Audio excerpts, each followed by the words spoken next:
Hello, this is Bob Oros coming to you today with lesson number 16 from the beautiful state of Maine. Maine is a great place to visit, great place to live. As a matter of fact, I grew up in Maine, and if you took the coast of Maine and straightened it out in line, there's over 3,000 miles if you can count all the islands and all the bays. So it is a lot of nice scenery. A lot of tourists come to Maine, and there's one thing missing from this picture, and that is the lobster, Maine lobster. You, they are the biggest by far seafood that comes out of Maine. They sell over 130 million pounds of lobsters every year. 80% of American lobsters come from those cold Maine waters. And one interesting thing about a lobster is the fact that you have to measure it to make sure you can keep it, and if they're less than 3/4 inches, you have to throw them back. And when I say 3 1/4 inches, I mean the back part of the lobster. You can see there how they measure it.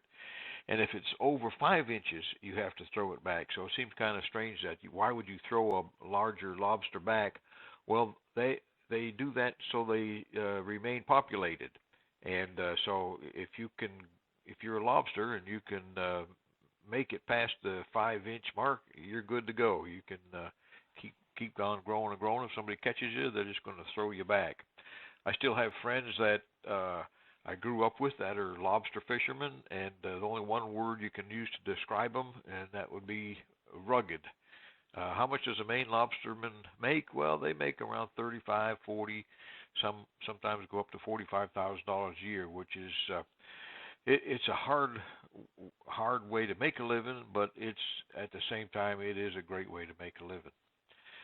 So if you're ever in Maine, be sure and have some of those steamed lobsters.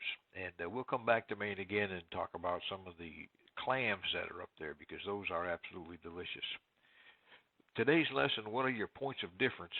Well, have you ever looked at a box of a software box where they have the comparisons on there, and they say here's the new version, here's the old version, and you can see the difference, or here's the upgraded version, and you can see the difference? Well, that's really a smart way to sell, because what you're actually doing is you cannot change people's minds. You can't persuade them to do something against their will, and you can't get people to buy on price alone. So there's another way to approach this, and once you digest this concept, it's going to make selling really easy, because you cannot sell anybody anything. And I know that's kind of a strange statement to make, but what you can do is you can help them make good decisions, and that good decision is to buy from you. So with that in mind, you sell them based on why should you buy from me, and here's the reasons, and help them make that good decision. So with that in mind, study this lesson carefully. It is one of the really important ones. Read the comments, and I'll be back again tomorrow with another lesson from another city. And until then, go out and sell something, and make it a great day.